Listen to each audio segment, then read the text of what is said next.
So, I'd like to take this moment to officially welcome everybody who's already been here a day to GEC16 here at the lovely University of Utah. A few thank yous. I'd like to say thank you for CSF for sponsoring this project, keeping it going, nurturing it through current stage development. Thanks, Bryan. Darleen, also thank you for joining us. Wonderful to have you here as well. And where's Rob? There's Rob. Thank you to our host, Rob Ritchie, at the University of Utah. We had a splendidly successful demo night last night, I'd say. I didn't see anything great. Was there secret breakage? Not that I know of. There you go. What happens in Salt Lake stays in Salt Lake. Went very nicely, it was really exciting. There were a bunch of wonderful demos, very smooth, really another, just an exciting. It's going to take a few minutes, run through this morning's schedule, and then introduce our first speakers. So, the first speaker after Bryan and I sort of do the welcome part will be Darleen Picher from the National Science Foundation. Darleen is the program director for the Future Internet Architectures project.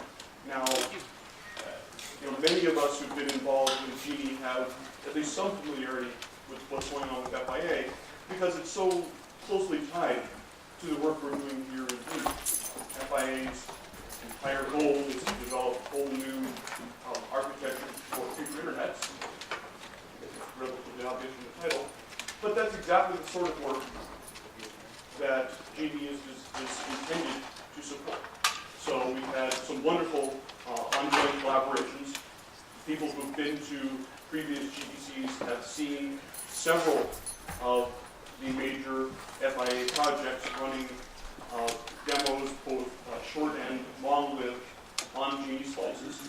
And Darleen's going to tell us a little bit about what's been happening in FIA up until now, and talk a little bit about FIA as it moves into its next phase of development. There's an open solicitation right now that really will, I think, bring FIA and GENI even closer as they focus more on efforts like deployment in systems like GENI. Bryan Lyles will talk about the CC-NIE program, which is also moving into a new cycle at this time. Very tightly tied with GENI, both in terms of deployment and in terms of mutual benefit in network design. We'll stop a little, we'll come back and talk a little about what's happening inside GENI. We'll have some updates from Heidi and Vic on recent GENI progress. Then we'll take a break. After the break, we'll come back, have an update on the open GENI solicitation 4. Hopefully this is a topic of interest to many of you. I'm expecting to see a lot of great proposals come April 15th, both from the people in this room and from people not in this room. Joel Opsfeld from Cisco will talk a little bit about the new GENI rack that Cisco has produced. If you didn't get a chance to see the demo last night, you'll get a chance to see it this morning. And then we have two demonstrations, exciting experiments going on at GENI. Russ Clark from Georgia Tech will show us his Magic Windows demo, and Rick McGeer and a large cast will present the Green City demo. That's our morning. I think it should be a lot of fun. I'm looking forward to it. So, welcome. And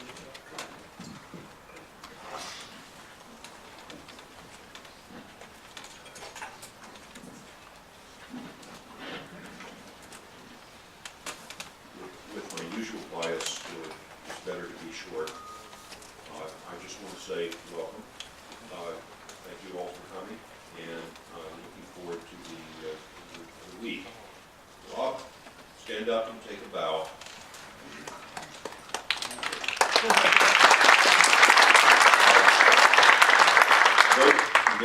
Those of you who have hosted GECs know the amount of work Those of you who haven't, ignore what I'm about ready to say because we're going to need you in some future day. The hosting a GEC is a lot of work, and we deeply, deeply appreciate your work on this. And by the way, running the entire demo in a GENI slice last night.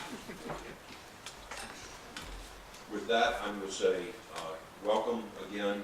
The National Science Foundation is really happy and pleased with how things are going and how GENI is emerging into a larger platform than we ever imagined, and looking forward to the rest of the day. Thank you.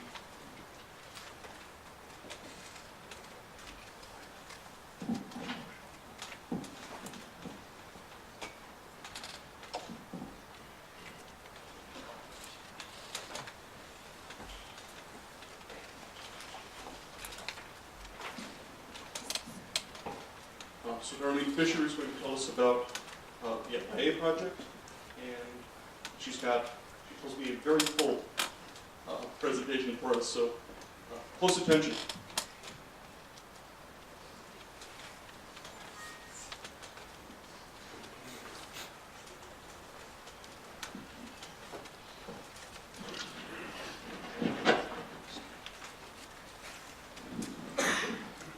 So how is that? Fine.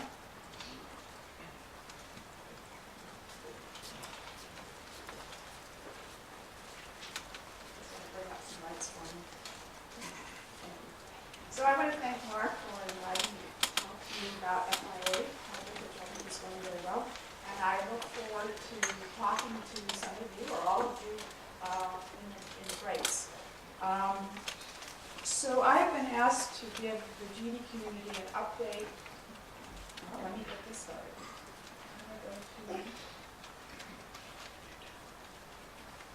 I'm sorry, up here on the screen it doesn't show it like this. Okay. I've been asked to give an update at NSF-funded future internet architecture projects, discuss their usage of national scale infrastructure such as GENI, and talk about NSF's future internet architecture next phase. It's call for proposals. And I want to thank the FIA teams for providing slides about their projects and giving me feedback on this talk. It is a daunting job to try to define and describe each project's external testbed requirements, the complete architectures, and summarize some current research all in 5 minutes. So forgive me, I'm going to read this or I won't be finished in 25 minutes. I only hope this talk whets your appetite to talk with the eyes, read the papers that are producing, and perhaps be inspired to consider research into network architectures. FIA and GENI are two important programs that have helped change the way networking research is being conducted, so I'm very happy to talk to you, the GENI community, about FIA. In 2006, the science director at NSF issued a solicitation as part of a three-phase multi-year effort based on a new concept of networking research that alters the nature of research produced by moving away from business as usual toward a more collaborative, more integrated, more inclusive program of research. And furthermore, we challenged the research community to begin with network components for trustworthy internets that would meet the challenge of the 21st century.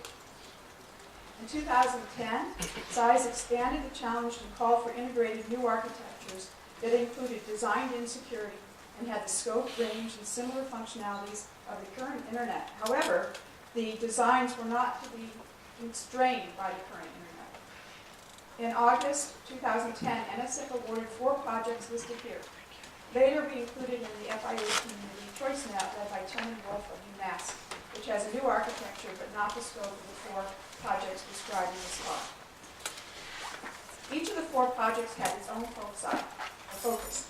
The named data network, or NDN architecture, sees the tremendous increase in the generation and use of information, with the future internet seen as primarily a distribution network. The NDN design moves what is named in the packets from the communication endpoints to naming anything of use, such as an endpoint, a chunk of the data, or a book, or a command to turn on the lights. Oh, I'm sorry. Mobility First, on the other hand, notes the explosive rise in the use of mobile devices worldwide and seeks to make mobility and the new trustworthy internet to be the norm rather than the exception. In this architecture, wired networks are special cases of delay-tolerant networks. Nebula sees the need for highly reliable 24/7 service that combines computing, communication, and storage to meet the demands of emerging applications, and XIA, which is expressive internet architecture, also recognizes the accelerating demands made by the current surge in information, applications, and modes of communication, but anticipates future as yet unknown demands and opportunities. And rather than focusing on only one of these, XIA incorporates trustworthiness into a single network that is designed to serve current requirements and be evolvable for future ones. The first project I'm going to talk about is Named Data Network. This slide shows the institutions participating in NDN, and Lisha Zhang of UCLA is the project lead. The goal of NDN is to evolve IP's host-based point-to-point architecture to naturally accommodate emerging patterns of communication. In particular, it makes data the first-class entity in networking and removes the restriction that only endpoints can be named in packets. The NDN team believes that its architecture can greatly improve the distribution of information and solve other networking problems such as network security and mobility. NDN retains the hourglass architecture and simply replaces IP with named data chunks at the narrow waist. This enables data to be retrieved from anywhere utilizing in-network storage. Although this slide might suggest that security and strategy are separate layers, both are intrinsically part of the narrow waist. Strategy refers to smart forwarding, which is a unique feature of this architecture. NDN forwards interest package from users into the network and gets back the requested data packets. This design, in addition to delivering packets, forms a feedback loop that enables the measurement of delay, detection of non-working paths, and the selection and use of the best paths. The ability end-to-end to run over anything, including IP, does not require special purpose infrastructure and is incrementally deployable. NDN is designed to provide all of IP's functions, and it uses the infrastructure, services, and protocols that are well developed in the internet, including namespace administration, DNS infrastructure, AS topologies, and interdomain routing policies. The NDN team develops real applications to run over NDN and uses them to drive the architecture research and to ensure that the architecture meets the demands of the real world. ISPs, for example, are looking into NDN to address their content delivery network needs. And I'll mention 3 recent NDN research topics listed here. When everything can be named and retrieved, there is a question about the scalability of forwarding. However, researchers have recently shown that NDN forwarding of interest and return data using large namespaces is scalable and can run at both 1 and 10 gigabits per second rates. Scalable sessionless video streaming experiments show that NDN can deliver video streaming to an unlimited number of users both simultaneously and asynchronously. It accomplishes this by combining interest requests of many users along the request path and caching video content along the delivery path for future use. To test NDN and mobility, the NDN team put 10 cars and drove them around UCL campus and swapped data. They showed that cars passing in opposite directions can send NDN interest packets via Wi-Fi and receive data, that is if the automobile has the requested data. And there are others. NDN uses several different approaches to evaluate the proposed architecture, including simulation, theoretical analysis, and a national testbed deployment. It leverages the GENI SPP nodes in Internet 2 POPs. And a notable aspect of the architecture is the integration of public key infrastructure, PKI, to support cryptographic signing of content packets by content publishers. This does not mean the content itself must be encrypted, although it can be, but all content must be encryptably signed to authenticate that it's really coming from who claims to be publishing it. The second project I'm going to talk about is Mobility First. This slide shows the the institutions involved in this project, which is led by Ray Red Chartery of Rutgers. This mobility first overview illustrates the key features of the architecture, which includes the following. One, the separation of names of the network objects or routable network addresses, or NAs. Public key-based globally unique identifiers, or GUIDs, assigned by multiple name certification providers, thus assuming no single level of trust. Three, a GUID-based protocol layer as the narrow waist. Four, a global name resolution service, or GNRS, and a delay-tolerant hop-by-hop transport, and more. One of the key attributes is the development of strong authentication and privacy mechanisms. This is a different view of the mobility first. This is the protocol stack. The goals of the architecture include enabling host and network mobility, ensuring security without relying on a global road of trust, as I've said before, designing for intentional data receipt, and creating a network that is intrinsically evolvable. A key insight of this architecture is its logically centralized global name service that enhances mobility, security, and network layer function. As with all the projects, there are multiple research themes and activities in the design, implementation, experimental evaluation, and testbed deployment. Mobility First now has a stable architecture, and examples of research listed here include the following. Researchers have developed 2 alternative designs for global name resolution service and for inter-domain routing. They have also worked on evaluation for routing technology options, detailed design prototypes for mobile content, machine-to-machine use cases, and system-level prototyping of Mobility First protocol stack. They have a GENI deployment with real-world end users and applications, as well as the major cloud deployment and the global name resolution service as an overlay.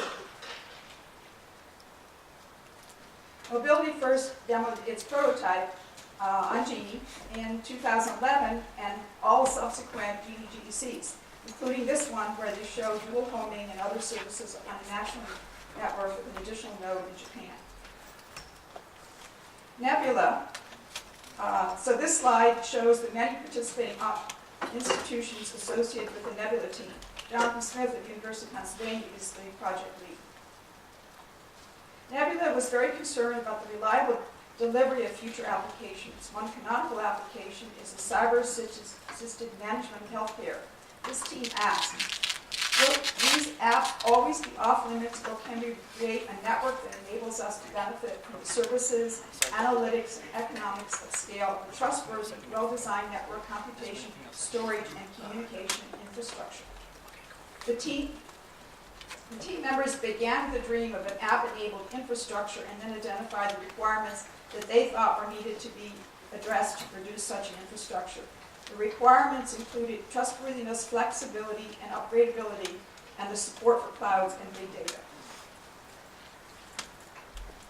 Like all the other FIA projects, Nebula has proposed a narrow waist for its architecture that represents the interoperability layer.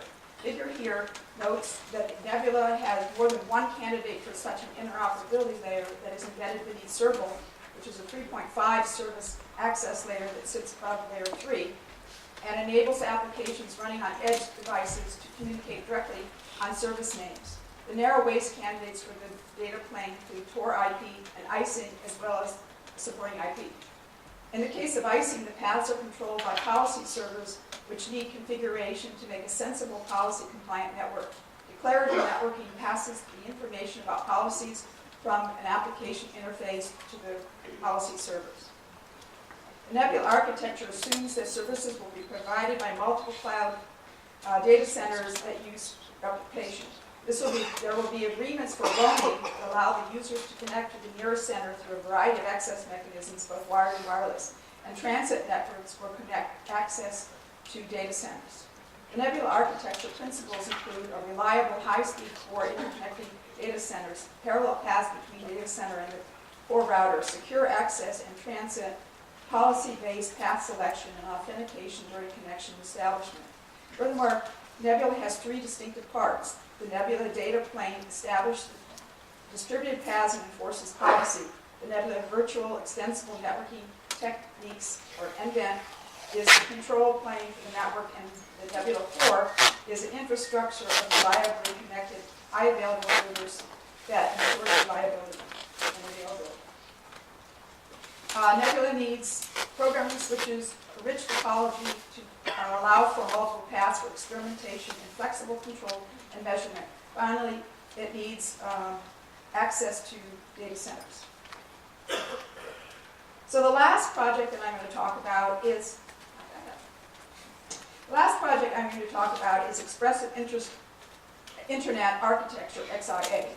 Here's a list of PIs and institutions involved in this project, and Peter Steenkester from CMU is the project leader. XIA recognizes that the current internet has many strengths, especially its narrow race, which has allowed the internet to evolve dramatically. However, it also has weaknesses, such as the lack of security.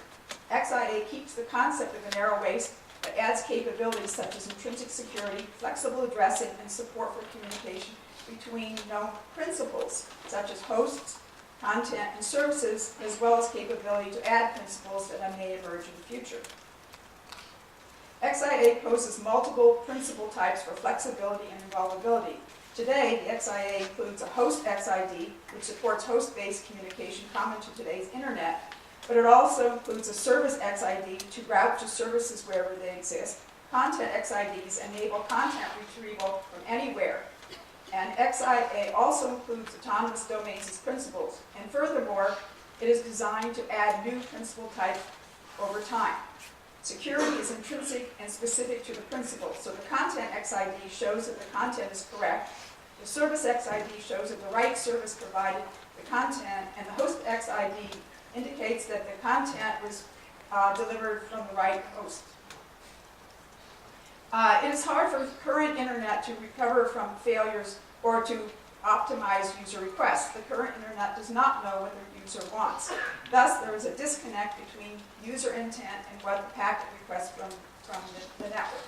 So this is a series of animated slides which tries to make 3 points. And I'm going to animate them, so it's got different kinds of hosts and services and content, and a user at the bottom who is making these requests. And so let me go through the 3 points. By having content and service identifiers, the network knows what the user wants, and it can easily optimize communication operations by using different forwarding semantics for the different XIDs. The XIDs need to come from somewhere, and they can be provided by the content or service owner, for example, using well-known mechanisms such as web servers. And since the network has more control, the user will want to get some assurances on the correctness of the communication operation. So XIA achieves this through using intrinsic security.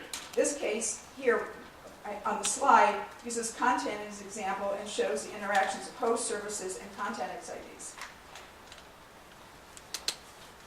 XIA has many active research projects within multiple networking research topics. Sample topics are included here, such as path selection, mobility, and video streaming. The team is also doing small-scale deployments and operating an XIA network. XIA had a demo that many of you may have seen at the GEC16 in Houston last October. The demo used a topology that included 3 GENI nodes in the US serving as client and caches, and 2 GENI nodes in Japan serving as web servers. The demo had 4 components demonstrating XIA support for evaluability, the use of intrinsic security to detect incorrect content being returned by a cache, incremental deployment of XIA over IP, and the use of Wireshark to capture and display XIA packets. XIA uses several experimental test beds, including virtual machines, for small-scale testing, and GENI for more realistic experiments using no IP. Okay, finally, as requested, I want to talk about a new call for proposals. In January of this year, CISE issued a new solicitation, NSF 13-538, called Future Internet Architecture Next Phase, or FIA-NP. So CISE continues its commitment to the FIA endeavor by leveraging and enhancing the funded future internet architecture designs. This phase moves from design with working code to proof of concept at reasonable scale. We expect teams to begin with an integrated architecture and working code that demonstrate the components exist and work together. They should propose strong research agendas in networking and security and create and demonstrate prototype systems that will be tested and evaluated in one or more relevant environments. Think of an environment as an enterprise or earlier adopter, which has requirements that will inform and stretch the proposed networks. A security cloud of critical infrastructure or public safety network might be examples. And furthermore, the projects must include a credible evaluation plan. We can fund up to 4 projects, each up to $5 million over 2 years, and the projects will be funded in FY 2014, which begins in October, and the deadline for proposals is June 7th of this year. If you're interested in submitting a proposal, please read the solicitation carefully. Here are a few of the key proposal requirements. Also note that there is a webcast of an information meeting about the FIA-NP, which is accessible from the CIE's webpage. And click on webinars/webcast to find access to this webinar. And if you have any questions about the 4 projects, I'm going to ask you to talk to some of the researchers or the principal investigators who really know the project, because they can really tell you the real scoop. But I'm happy to answer any questions about FIA-NP solicitation.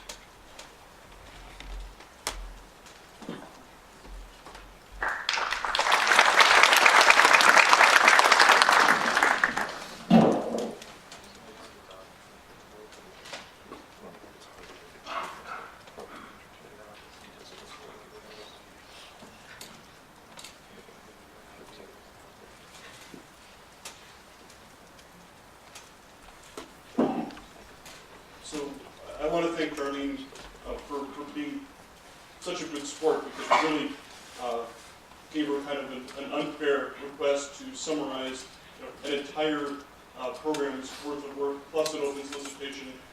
But it's so important, I think, for the GENI community to be aware of what's going on in FIA, because the technical and test bed requirements that the FIA PIs are setting, and that Darleen just summarized for us, they represent a challenge for us at GENI.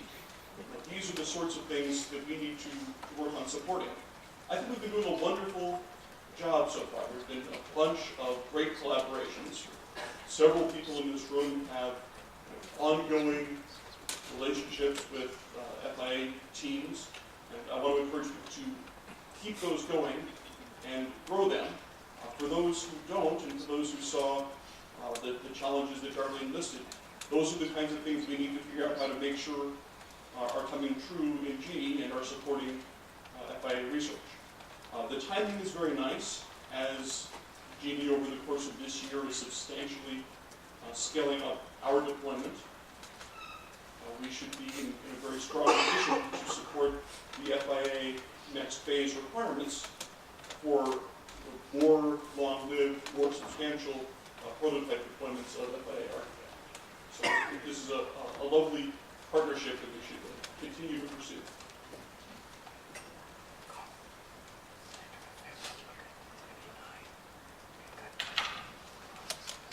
So I'd like to introduce Bryan Lyles, who is going to tell us a bit about another tightly related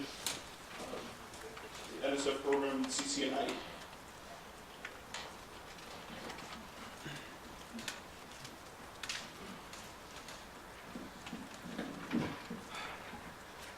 Okay, so I'm going to tell you about another solicitation that's on the street. I suspect that most of you know about it, but it's worth discussing for those of you who may not, and also set it in the context of what's going on in GENI.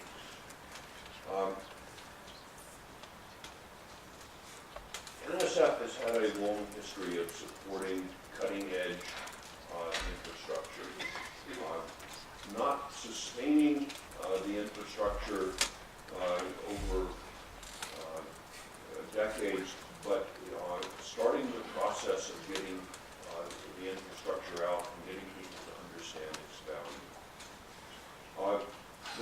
recent example of this was sparked in the what was in the Office of Cyberinfrastructure by Kevin Thompson, within a series of task forces that said, we really need, we've got this marvelous national backbone under development, but the bandwidth can't penetrate deep into the campuses where the users are. And so the task force on campus bridging came back and said, essentially, we need to be able to get the bandwidth from the national backbones into the campuses.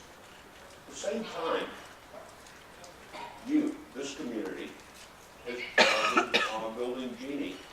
And if you look over on the edge of the campus side, with the dynamic circuit sweeping deep into the campus and to the researchers in the campus, there's a huge amount of overlap with the campus bridging task force. And taking advantage of that overlap, this year,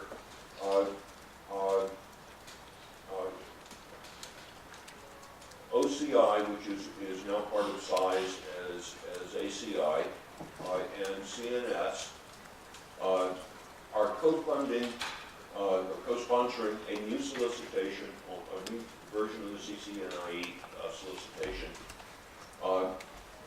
that was released January 14, 2013. Unfortunately, the due date is April 3rd, but hopefully this will be of use to some of you. If not, it's information for the rest of you. Good Lord willing, the creek don't rise, and the possibility of another repeat of this at some point. This year, again, we're estimating between 15 and 30 awards, pending the availability of funds, somewhere between $15 and $18 million of awards, and it's restricted to the universities and colleges. That includes four-year colleges, both the small four-year colleges and two-year community colleges. So most of you in this room are represented by this. There are two areas, as last year. The first area is essentially improvements to the campus infrastructure focused on the science. Now, last year, with proposals, the winning proposals had clear descriptions of a number of domain science applications on the campuses that needed the upgrade. They quantified the requirements and said, if we upgrade the campus, here's the impact on the science. Note that science is not defined purely as the high-energy physicists, the astronomers, the biologists transferring genome data, although they're absolutely part of this. You will find phrases in the solicitation that talk about distributed computing, virtualized instruments for computer systems research, and other topics of direct interest to participants in this room.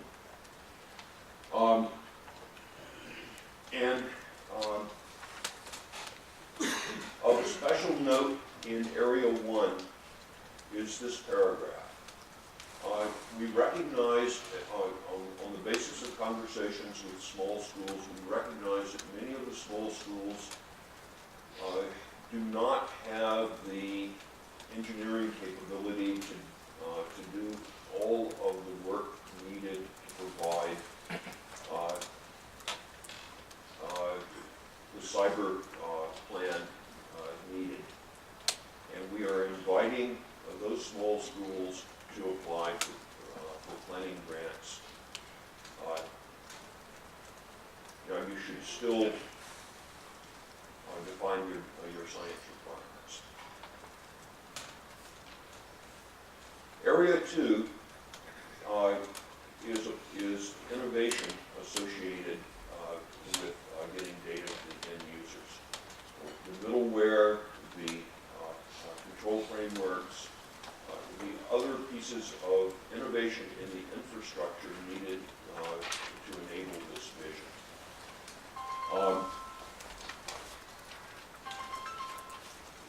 I'll let you read the words and proceed accordingly. I'm going to finish ahead of time to make Mark happy. There was a workshop at NSF on January 7th and 8th. Larry Landweber was kind enough to organize it. We brought together almost all of last year's CC-NIE award winners to talk about CC-NIE in the context of GENI. If you have not seen the web page on the GENI wiki for this workshop, you should go and look. Most of last year's awardees have a couple of slides describing their projects, and there's other discussion that you may find of value. As always, read the solicitation carefully. I encourage you to make a list of the must-shoulds and shalls, and make certain that if you're submitting a proposal this year, that the proposal is conformant to the solicitation. Kevin Thompson is the co-PD my co-PD on this, and it's actually the father and of the project. So go to him first. But I'm happy to answer any questions that I'm allowed to during this GEC. Yeah, Joe. I'd like to repeat a question that was asked to Kevin before he gave quite a good answer, I think, at that workshop. The campus already has CC-NIE, and they put in a proposal on the We did not disallow it in the solicitation.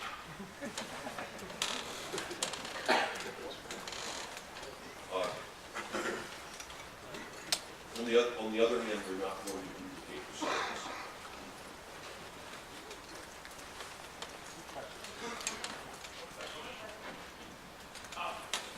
It seems as though in the community there's an understanding that CC-NIE proposal needed to include some element of buffer time networking, which also.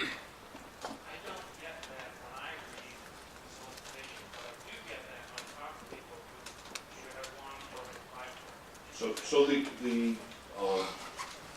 solicitation, this year's solicitation, you will not find a requirement for dynamic networking in the solicitation. It was in last year's solicitation. The campus bridging task force talked about dynamic bandwidth. We're looking for support for domain sciences. Domain sciences defined broadly. The GENI community is one example of a science community that an award could support. Your LHC folk on campus are another example. Your biologists, your astronomers. I don't know. It's interesting to see all of the groups on the various campuses that actually need bandwidth and could be transformed by bandwidth. It is your responsibility to figure out how to best serve those communities, transform the way they do science, under the constraints of the solicitation.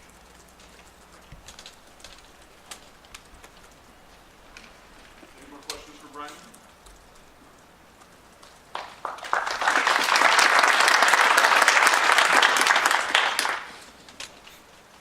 Okay. So,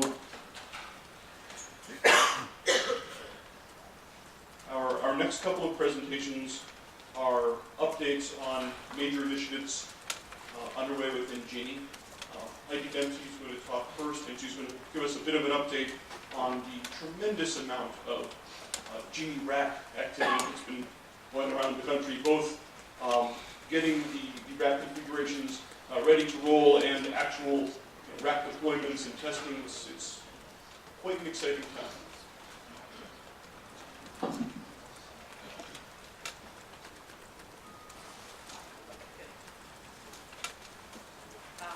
So I'm going to give a brief overview of what's been going on in the GENI rack deployment and also the other associated efforts that so we can use some hardware and integration with the whole network that makes the GENI rack do something elsewhere. Oh, just like the other stuff.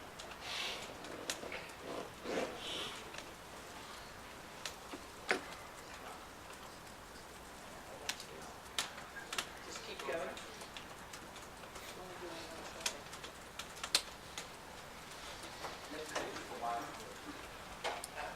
Okay. I apologize to that. Whatever happened there. So as everybody knows, GENI racks give you programmable, shareable compute and network resources. They are deployed at multiple campuses and regionals and core networks around the U.S. so far. GENI rack gives you API v3 compliance, and as the API evolves and things like stitching extensions are added, the GENI racks are set up to upgrade and accept those agreements as they come out of the Archers group and the GENI conferences. They support RSpec v3 right now. The GENI racks interact with 3 different SLIDE authorities, display on that, prototyping, and prototyping server that's run under TCO. And we're in the early stages of integrating with the clearinghouse on the portal, which is adding in common credentials, common certifications for another this is the same slide I showed last time. We still have the same list of funded and unfunded GENI racks. Funded means they're funded by a GPO existing program. We have a slightly longer waiting list than the last time. And we also have some people who have gone out and bought their own GENI racks, and we are integrating those with the ones that are funded through the existing programs as they show up. So what we expect, someone who either is funded by the GPO to run a GENI rack, or someone who volunteers and decides that they want to do it in order to work on other projects or just to support infrastructure at their campus. This is the list of expectations. It's fairly restricted and has been achievable by most campuses, although of course for some of the very small campuses, some of it has to be a challenge. So if you think you can meet most of these and not necessarily 100%, you should talk to somebody in the GPO about what we can do and what you think that you would be doing with these obviously, the campus is providing space, power, and hosting and facilities. We require a gigabit connection upstream to the research network. If you don't have a gigabit connection right now, we want you to be on a plan to get one within 3 to 6 months of the GENI rack. There are plenty of sites that operate at 10 gig and a few that operate at 40 gig, depending on which kind of rack you get. So don't take this minimum requirement as an indication that all GENI racks will be run at 1 gig.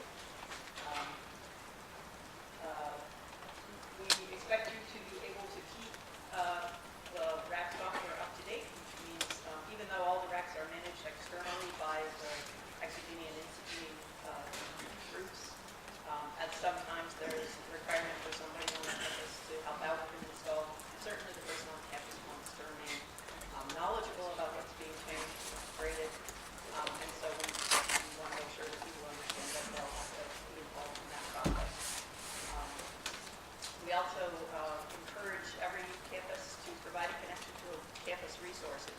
So there's the 1 gigabit to 40 gigabit connection that goes from your rack to the research network, but then there's also the local networks that you have on campus that go to interesting resources that you have to offer that are unique to your campus or maybe part of a regional campus effort.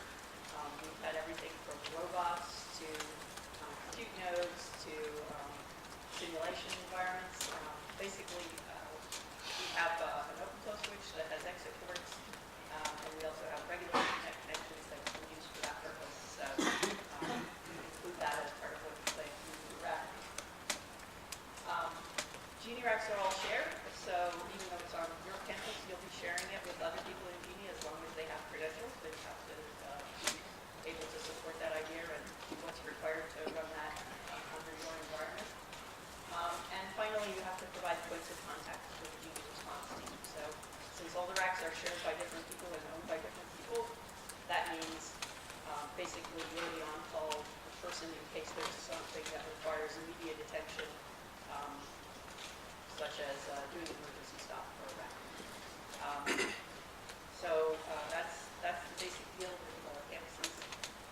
What we do with GENI racks that come from our two current projects, ExoGENI and InstaGENI, is run the racks through an installation checklist. So this checklist here shows the deployment process. Sorry, this isn't the checklist. This is the results of the checklist. And this is how a rack was moved from the point where it's been ordered and we've coordinated with whichever manufacturers are delivering it, and it shows up on campus, and then what do you do? So this is the stage of all the racks that we have right now that are in some phase after it showed up on campus. So University of Kansas, Princeton, NYU, and Kettering all have racks on the site. Clemson and University of Houston have the racks connected to the network and are still provisioning. Georgia Tech and Florida International are in the integration stage, and Georgia Tech was making progress every day, so they may have even gotten close to exiting that phase. And integration with GENI means basically that we make sure that all of the connections to other GENI racks and VLANs and connections to the services and the identity providers are working. We have some standard new site confirmation tests that are all documented on the wiki. There's nobody in that stage right now. It's a pretty short stage. Then we integrate with the site resources. So once all of the rack features have been installed and shown to be working, the IT contact or the site contact then decides for that piece of the network that I talked about that extends beyond the rack, what do they want to do, what do they want to integrate, and we work closely with them in the GPO to make sure that that happens.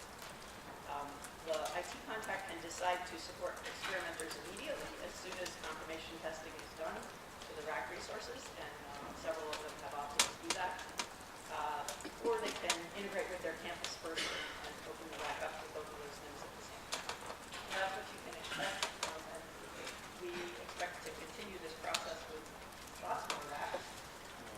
Here's pictures of a couple of our new sites, University of Kansas and Florida International University, standing next to their racks. Although University of Kansas has so much stuff, it's hard to tell. The GENI rack on the left-hand side in the corner. James had to use a fisheye to get everything.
slice.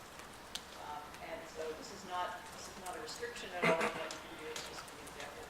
And we're happy to help people come up with other examples that can help navigating the world of RSpec and VLAN setup. This is another one with ExoGenie, where we're using one of the standard scale VLANs to have two ExoGenie racks talk to each other. ExoGenie racks can talk to each other, they can talk to OpenFlow switches, they can talk to InstaGenie racks, which is big. Again, this is just an example of how this we continue to work very closely with lots of Genie regionals. The important, interesting column in this matrix, which is kind of hard to read, is that there are several regionals that are now supporting OpenFlow SDN networks. So those regionals are actively integrating with things we do in Genie. And as a result, you can do end-to-end connections that are full OpenFlow all the way, assuming that you pick sites that are behind the white region. Or sites that are directly connected into the backbone and allow for Internet too. Those are harder to find. So it's finally getting possible to have different technologies that you build nationwide end-to-end networks that are accessible to anybody with unique credentials, not just the people who develop and deploy that stuff. Both of our core network partners, Internet 2 and NLR, are continuing to support Genie and continuing to expand what's in the core network. The things that are specifically happening in NLR are addition of more links and new OpenFlow switches to their existing topology, so there'll be more options about the path there. And with Internet 2, we successfully interconnected AL2S to the existing scale POPs in Genie so that you could cross-connect from existing environment to the new AL2S services, which has automated stitching and other AL2S services that you can now connect to Genie and make part of your experience. Internet 2 is also working on having an aggregate manager in Q2 and supporting more of the Genie style of controllers and experimenter end-to-end control of the whole network in Q2 or slightly thereafter. Oh yes, and then the last thing, stitching. So I've spent most of my time in the past couple of weeks talking to people about stitching. It's still not a fully tested and supported service as far as having been used a lot in the Genie infrastructure, but ISI and Internet 2 have been cooperatively working on it with a couple of early adopter regionals, who John Lehman has been helping along, which we really appreciate. And Internet 2 staff have been helping and taking responsibility for running so that we can get some experience underneath us for how this works when, again, it's being used by end users and not just the people who can deal with this stuff. So that's been operating for a couple of months now, and we're looking to expand that in the next period between GECs and really try to take that out and get it used with more of colleges, with more of the community resources that are coming from the Genie Rack effort. The next two slides are really not meant to be discussed. They're meant to be downloaded. It's hard to keep track of all of the versions of everything that's deployed in Genie that's critical to the infrastructure. Josh Smith does a great job of tracking everything that's coming out, testing it in the GPO environment, sending out notices to people to let them know when testing in the GPO environment has been successful. And so this is the summary of the current version, the Genie approved version, and some of the new features that are coming up with this page is all about firmware, which doesn't change as frequently. And this page is all about FlowVisor and Dome and OpenFlow monitoring. The monitoring especially, there's been a lot of progress made during the period since the last GEC. I would encourage you to come to the operations session this afternoon so that you can see exactly how it works. There'll be Python code you can cut and paste into it yourself.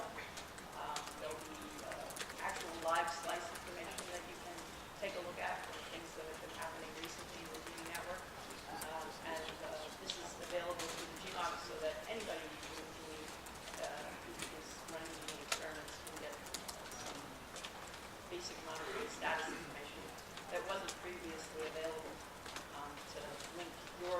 slice of your experiment to what's going on in your facility. Oh, and I'm sorry, I forgot to mention about stitching, that the stitching will also be covered in the afternoon session, GE racks and campuses session, and the hostel monitoring session. So look at the agenda for those two sessions if you're interested in either of those. This is, as usual, a kind of a blurry screen capture. You can see more of this stuff up close and personal this afternoon.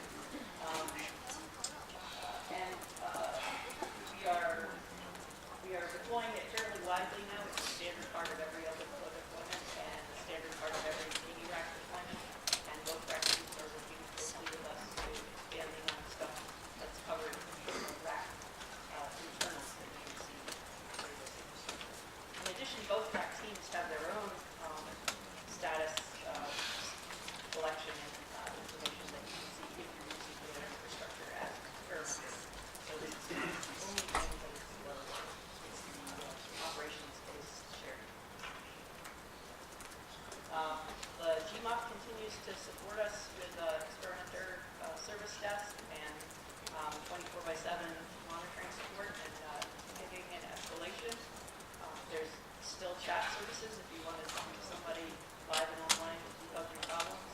We won't mind people in chat 24/7, but it's getting pretty close to that, so that's pretty helpful.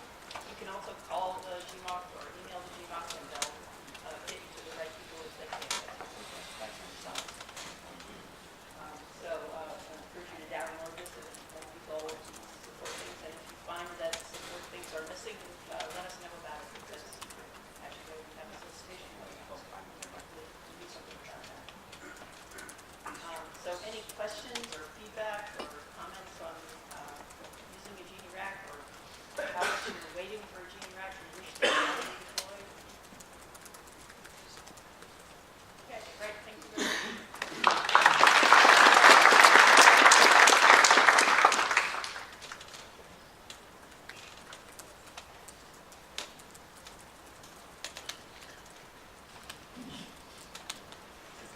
So our last talk before the break will be Vic Thomas. Vic is the GE experimenter advocate. He's going to tell us, he's talked a bunch about sort of the infrastructure we're putting in place to support experimenters. Vic is going to tell us a bunch about how we're supporting experimenters more directly with training and what they've been doing as a result.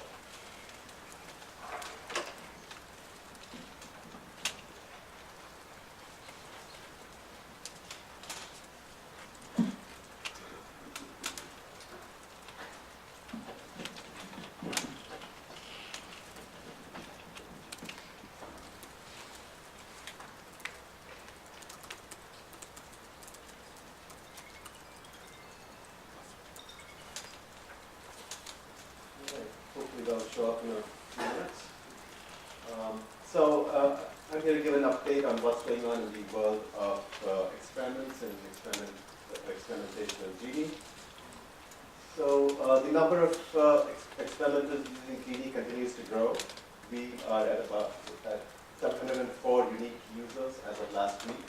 And this is a slight undercount. These are all users who essentially created accounts at the Protogene slice technology. So that's good to see, and as with the number of users, the number of resources being used is also growing. This shows the number of slivers created within GENI. Slivers, as most of you know, are resources assigned to your experiment. So they could be virtual machines, VLANs, and the like. So that continues to grow. And as we have more users and more experiments, we are continuing to make improvements to the experimenter experience. The GENI portal is now generally available. Some of you read a tutorial on the GENI portal yesterday. The GENI portal is intended to make it easy to do simple things, get accounts, run simple experiments, and so it's a good way to get started with GENI. The Black experimenter tool, which again many of you saw yesterday at the various tutorials, also continues to improve. There is a new plugin for the GENI instrumentation system in Flat. There was a demonstration of this yesterday afternoon. And error handling is a lot better in Slack.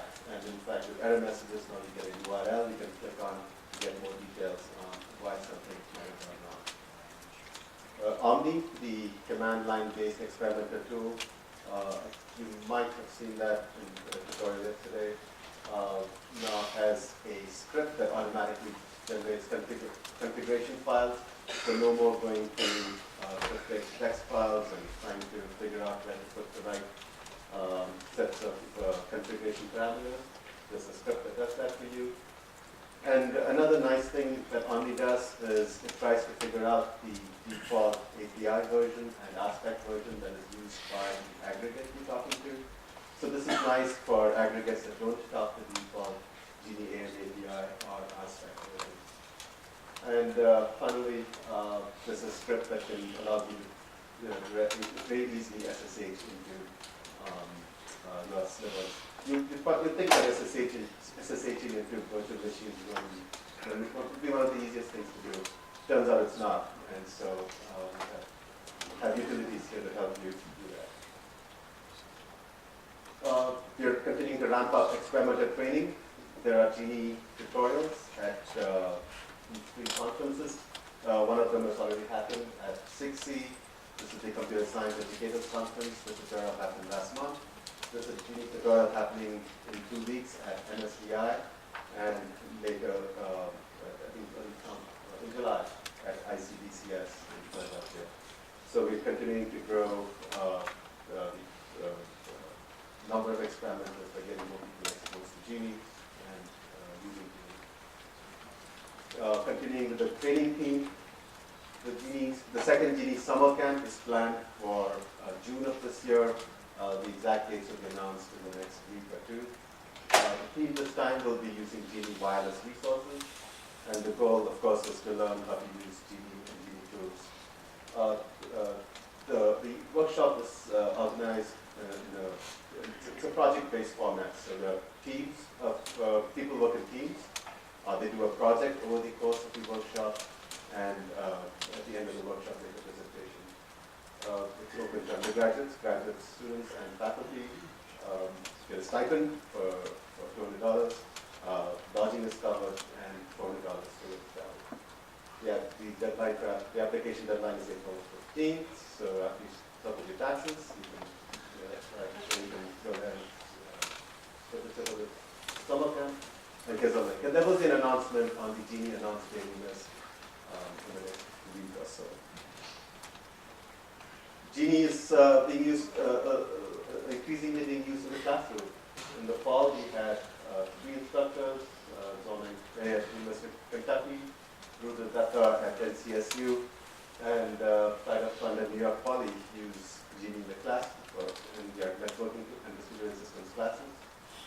This semester, I tracked a few University of North Carolina. Ruth is doing a seminar, a graphic seminar using GENI, and another instructor at NCSU is using it in their IT networking class. And we have at least 4 universities planning on using GENI in this upcoming semester. Note that the state of North Carolina is way ahead in the GENI in the classroom usage, so you might want to get a different state, you might want to try to catch up. There's a pause dinner tonight for those interested in using GENI in the classroom. If you'd like to join us for this dinner, just email me or Nikki, and we'll give you 10 minutes. There's an initial page on the GENI wiki. I say initial because it's not quite polished yet, but we're working on it. The goal is to have it in much better shape for the next GEC.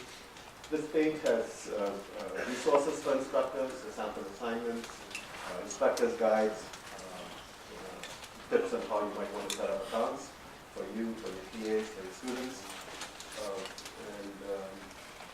So you can go take a look at that. It's linked to from the GENI wiki. And if you plan on running a class, please do let us know. We are more than happy to help you get started, give you tips on making the experience easy for you and your student. If you're planning on using this in the fall, please do seriously consider sending a PA or a student to the summer camp. So if you haven't already joined the growing GENI experimenter community, now's your chance to do so. You can get accounts at the experimenter help desk outside, at the experimenter drop-in session this afternoon, at the coding sprint that happens tomorrow afternoon, or you can always email help@geni.net. So you have no excuse for saying, I couldn't find you, I couldn't find somebody using it. And of course, there's GENI solicitation 4. There'll be more about this after the day. Thank you. Any questions?